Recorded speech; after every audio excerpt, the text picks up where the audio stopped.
Madridistas, welcome back. Well, you guys are going to love this one. Welcome back to the channel. Now, listen, we do a lot of, this channel, we do a lot of kind of really serious, match previews and, post-match analysis and stuff like that. But I think it's cool sometimes to, entertain other subjects and have a little fun. When we got paired up with Bayern Munich, I mentioned that this rivalry is insane. And, my memory goes back to like the early, in terms of football, the early to mid 80s, the generation of La Quinta del Buitre with Butragueño and Hugo Sanchez and, Michel.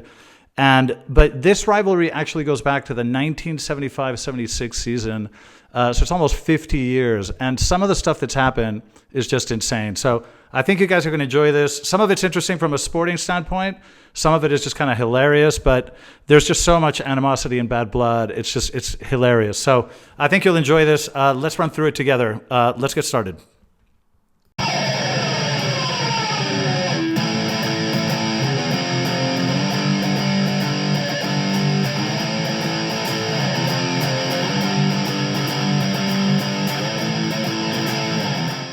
Welcome back. Now, let's get started with this Real Madrid-Bayern Munich rivalry. I mean, you can't make this shit up. I mean, some of the stuff that's happened, you just cannot make this shit up. But, okay, so let's do this chronologically. Let's go back to the 1975-1976 season in the European Cup. Now, this is back in the days when only one club per country, could aspire to this trophy. So it's the 1975-76 season. This is the first leg, the home match in the Bernabeu, which ended up 1-1. And, the ref had not called a couple of penalties that the Bernabeu, was quite convinced were penalties. And after the game, this man, who later became notorious as El Loco del Bernabeu, this is what happened. He runs on the pitch. And he just, strikes the ref, and he, starts hitting, Gerald Muller. I mean, it's just completely insane. So this was the incident of El Loco del Bernabeu, kind of a fun way to kick things off. Now, in the 1979-1980 season, so, just 4 years later, there was a friendly. This is not official competition, but there was a friendly, and Bayern Munich beat Real Madrid 9-1. So that was... I don't care how friendly a friendly is. I mean, 9-1 is just like a kick in the nuts. I mean, no one's going to be happy with that. So anyway, just throwing that in there. Now, in 1981, in a summer tournament that we play here every year called the Trofeo Santiago Bernabeu, it was a summer friendly. Bayern Munich was invited to play, and Karl-Heinz Rummenigge, got a red card for, making, bad gestures towards the Bernabeu. So he was given a red card, and upon receiving the red card, the Bayern Munich players decided to walk off the pitch. So, I mean, again, a kind of improbable, odd thing that happened. But, we're warming up. Now, when shit gets really, really heavy is the 1986-87 season. Now, now watch this. There's a foul on Chendo. Okay, have a look at this foul. Okay, there's a brutal foul on Chendo. Now, Chendo, for those of you who don't know, he was part of the Quinta del Buitre, here with that incredible group in the 80s. He's now part of Ancelotti's management team as well. You guys probably see him on TV all the time. And by the way, let me flex a little. I actually got to meet him a few weeks ago. Super nice guy. I hope to get him on the channel one day. But the point being, Chendo gets fouled brutally, and look at Juanito's reaction. So he basically knocks Lothar Matthäus to the ground and steps on his face while he's on the ground. So this obviously ended up with Juanito getting expelled. This kind of ruined his career because UEFA banned him from international competition after that incident. Juanito wore the famous number 7 in Madrid, and if you go to the Bernabeu in the 7th minute, you'll hear the entire stadium, even to this day, and he died decades ago, to this day, they still sing, Iya, Iya, Iya, Juanito Maravilla. He's still very, very beloved.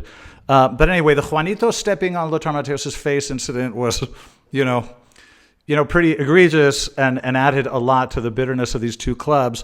Now, another thing, in the second leg of that 1986-87, in the second leg of that matchup, Augenthaler, Augenthaler got a red card for punching Hugo Sanchez, and famously, before he went off the pitch, he made this gesture of bullhorns to the Bernabeu, which was very provocative. I don't know exactly what type of insult he was trying to make, but it was clearly he was trying to piss off the Bernabeu.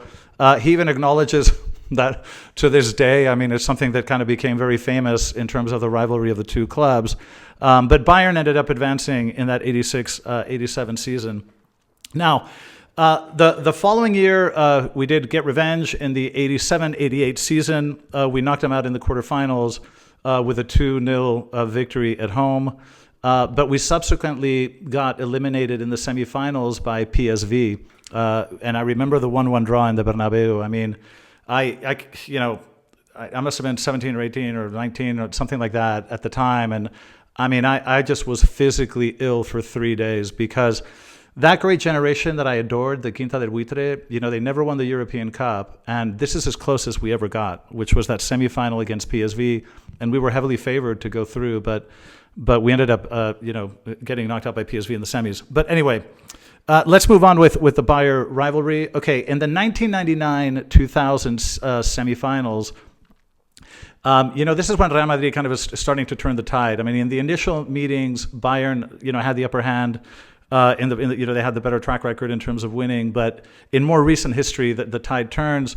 The 1999-2000 season was where Anelka, a player that we had paid a ton of money for, who actually performed incredibly poorly, his entire transfer fee was worth it for 2 goals. He scored 1 in the first leg and 1 in the second leg, we made it through. It was really, really amazing, and as you know, we won the Champions League in 2000. We played the final in Paris against Valencia, 3-0. But anyway, let's move on to the 2000-2001 semifinals. Now here, Bayern do get their revenge. They knocked us out. We meet again in the two. I mean, just the regularity of the matchups is insane. I think adds to the tension. In the 2001-2002 season, in the quarterfinals. Now this is the season where Zizou is in full swing. One of my favorite players of all time, if not my favorite. Now there was a famous quote here by Oliver Kahn, who was just a really nasty piece of work. He was a great goalkeeper, incredible goalkeeper, but just very kind of arrogant. They get talked a lot of shit, and so Oliver Kahn, before coming back to the Bernabeu for the second leg, Real Madrid needed to win by 2 goals. And Oliver Kahn famously said, Real Madrid would not score 2 goals on me even if I'm drunk. So, okay, you can imagine how that went down. And of course, we're winning 1-0, and in the 85th minute, Guti scores the second goal. I almost collapsed celebrating that goal. I still remember it so vividly to this day. But again, just the trash talking is insane. Now, in that same year, there was a Bayern Munich player called Salihamidzic, and now he famously, prior to the first leg in Munich, he famously said, Real Madrid will shit their pants when they arrive at the Olympiastadion in Munich. And when reporters asked Roberto Carlos, do you have any comments, anything to say about Salihamidzic, about Real Madrid shitting their pants? And his famous response was, I'm sorry, who? Which is, again, just the trash talk between the two clubs is just insane. And this is, again, the 01-02 season. Okay, now 2 years after that, the legacy of just bullshit here is just incredible. So in the 03-04 season, this was a round of 16. And again, we get paired with Bayern Munich. In the first leg, as you know, there's a tradition at players exchange shirts. It's a kind of, a courtesy thing and a kind of honor, you guys all know this. Iker Casillas, who was a very, very young goalkeeper at the time, one of his idols was Oliver Kahn, who was one of the best goalkeepers, if not the best in the world at the time. So in the 03-04 season, after the first leg, Casillas goes to Oliver Kahn and requests to exchange shirts, and Oliver Kahn says no. So there's an incredible amount of bad blood. And then, so of course, in the second leg, that was the first leg in Madrid. In the second leg in Munich, Real Madrid needed a goal desperately, and there's a famous goal by Roberto Carlos in the 83rd minute that got us through, and it was a clear goalkeeping error by Oliver Kahn. And Roberto Carlos, famously made this kind of mocking, little birdie thing with his hands. So anyway, it's just the amount of trash talk, over the decades. Anyway, let's move on to the 06-07 season. This is only 2 years later. Again, we get paired up with Bayern Munich. This is the round of 16. Now, they knocked us out on this one. And in the first leg, the score in the Bernabeu was 3-2. And the second Bayern goal was scored by Van Bommel, who famously did this to the Bernabeu. I mean, you can't make this shit up. So, I mean, obviously, not doing much to help relations between the clubs. And then in the return leg, from a sporting point of view, kind of interesting, Roy Mackay scored one of the fastest goals. I think it still stands as the fastest in Champions League history. Scored after 10 seconds, 10.12 seconds. One of the quickest goals ever scored. But anyway, in the 06-07 season, they knocked us out of the round 16.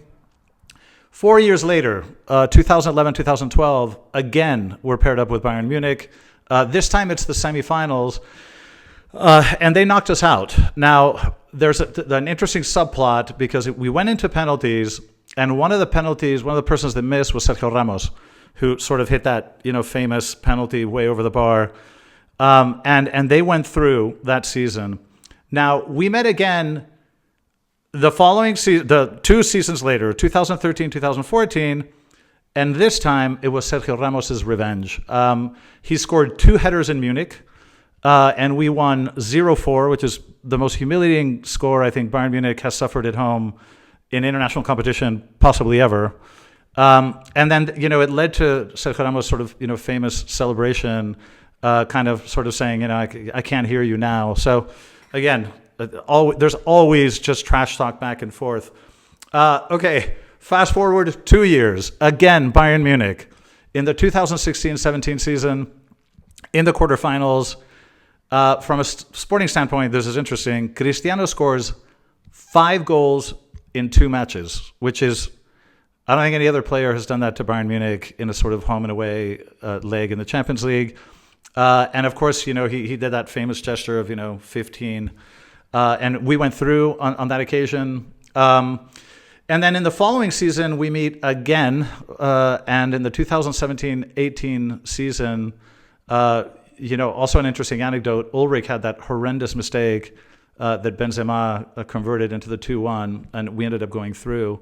So, listen, this takes us to 2000. This takes us basically to today, okay? I mean, this is what it looks like now, 12, 4, and 11. It's a brutal rivalry with just so much trash talking and so much shit over the years. Now, this year, everyone's being really civilized. It almost feels unusual how civilized everyone's being. But, definitely the rivalry and the legacy is there, and we have everything to play for. So, listen, as if we needed more tension going into Wednesday's match, but I thought I'd give you guys some color on this, incredible history, rivalry, and legacy. So, anyway, I wanted to share that with you guys. I hope you enjoyed it. I will definitely talk to you guys after the Cádiz match. I'll give you my thoughts on that. Thanks for joining me, and as always, a la Madrid.